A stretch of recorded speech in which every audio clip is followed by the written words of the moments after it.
You, John Fitzgerald Kennedy, do solemnly swear. I, John Fitzgerald Kennedy, do solemnly swear.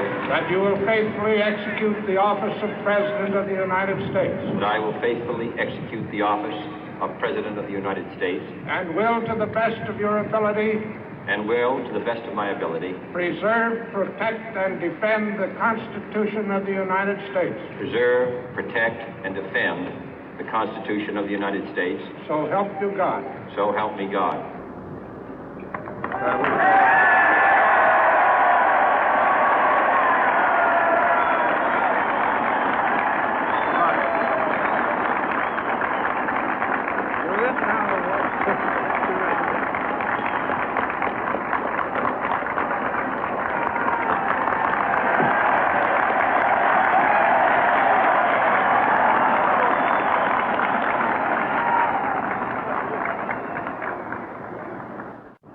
Vice President Johnson, Mr. Speaker, Mr. Chief Justice, President Eisenhower, Vice President Nixon, President Truman, Reverend clergy, fellow citizens.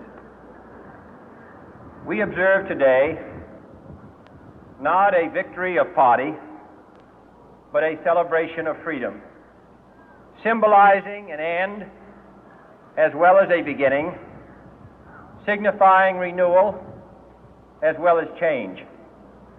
For I have sworn before you and Almighty God the same solemn oath our forebears prescribed nearly a century and 3/4 ago.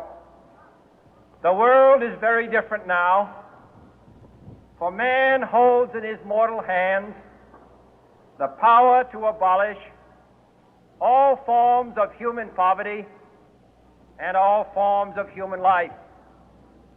And yet the same revolutionary beliefs for which our forebears fought are still at issue around the globe. The belief that the rights of man come not from the generosity of the state, but from the hand of God. We dare not forget today that we are the heirs of that first revolution. Let the word go forth from this time and place to friend and foe alike that the torch has been passed to a new generation of Americans born in this century, tempered by war, disciplined by a hard and bitter peace, proud of our ancient heritage, and unwilling to witness or permit the slow undoing of those human rights to which this nation has always been committed and to which we are committed today at home and around the world.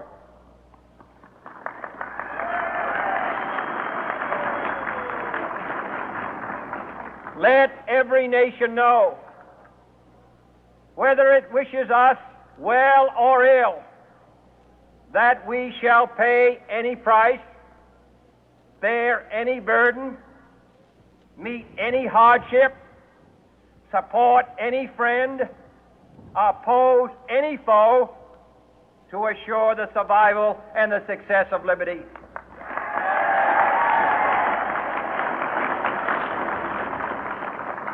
This much we pledge and more. To those old allies whose cultural and spiritual origins we share, we pledge the loyalty of faithful friends. United, there is little we cannot do in a host of cooperative ventures. Divided, there is little we can do, for we dare not meet a powerful challenge at odds and split asunder. To those new states whom we welcome to the ranks of the free, we pledge our word that one form of colonial control shall not have passed away, merely to be replaced by a far more iron tyranny. We shall not always expect to find them supporting our view, but we shall always hope to find them strongly supporting their own freedom, and to remember that in the past, those who foolishly sought power by riding the back of the tiger ended up inside.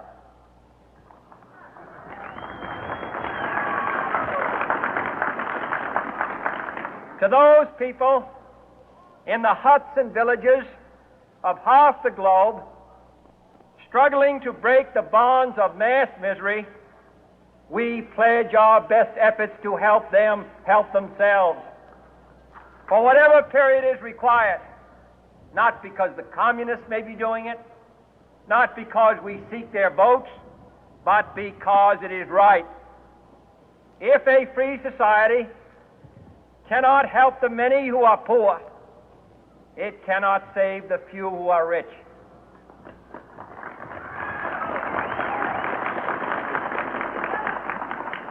To our sister republics south of our border, we offer a special pledge to convert our good words into good deeds, in a new alliance for progress, to assist free men and free governments in casting off the chains of poverty. But this peaceful revolution of hope cannot become the prey of hostile powers. Let all our neighbors know that we shall join with them to oppose aggression or subversion anywhere in the Americas.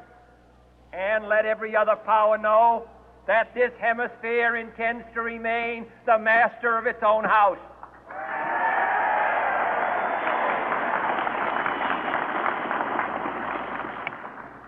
To that World Assembly of Sovereign States, the United Nations, our last best hope, in an age where the instruments of war have far outpaced the instruments of peace, we renew our pledge of support to prevent it from becoming merely a forum for invective, to strengthen its shield of the new and the weak, and to enlarge the area in which its writ may run.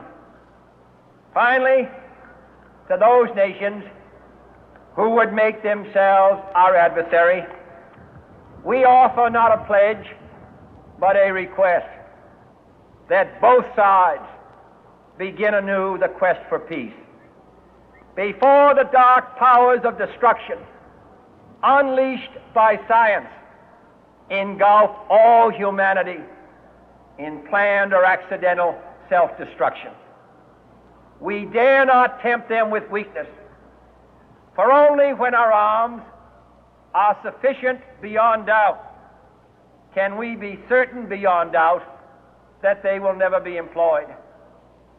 But neither can two great and powerful groups of nations take comfort from our present course, both sides overburdened by the cost of modern weapons, both rightly alarmed by the steady spread of the deadly atom, yet both racing to alter that uncertain balance of terror that stays the hand of mankind's final war.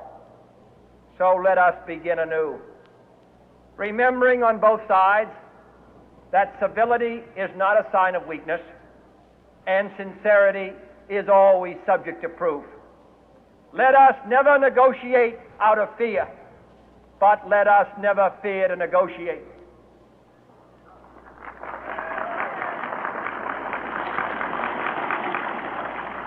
Let both sides explore what problems unite us, instead of belaboring those problems which divide us. Let both sides, for the first time, formulate serious and precise proposals for the inspection and control of arms, and bring the absolute power to destroy other nations under the absolute control of all nations.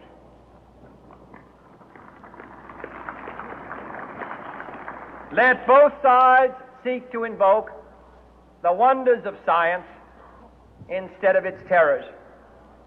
Together, let us explore the stars, conquer the deserts, eradicate disease, tap the ocean depth, and encourage the arts and commerce. Let both sides unite to heed in all corners of the earth the command of Isaiah to undo the heavy burden and let the oppressed go free. And if a beachhead of cooperation may push back the jungle of suspicion, let both sides join in creating a new endeavor, not a new balance of power, but a new world of law, where the strong are just and the weak secure and the peace preserved.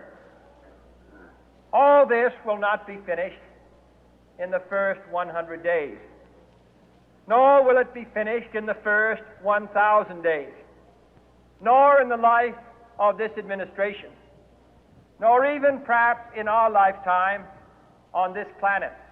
But let us begin.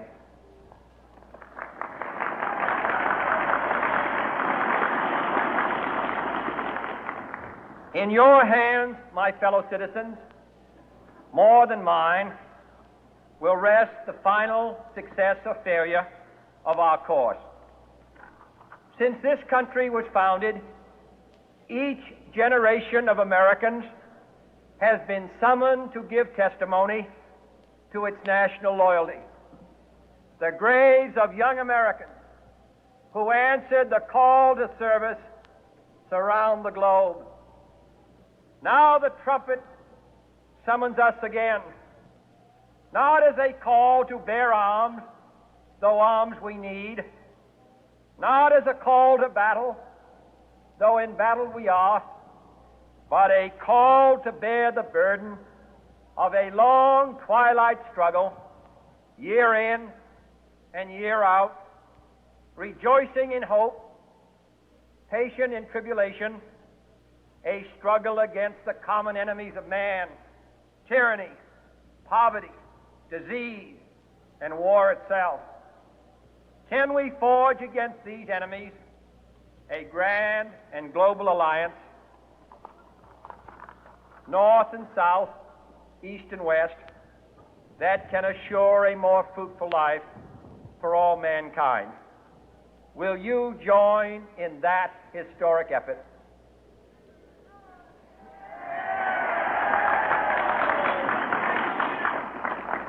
In the long history of the world, only a few generations have been granted the role of defending freedom in its hour of maximum danger.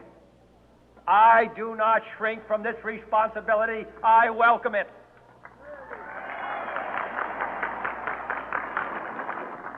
I do not believe that any of us would exchange places with any other people or any other generation. The energy, the faith, the devotion which we bring to this endeavor will light our country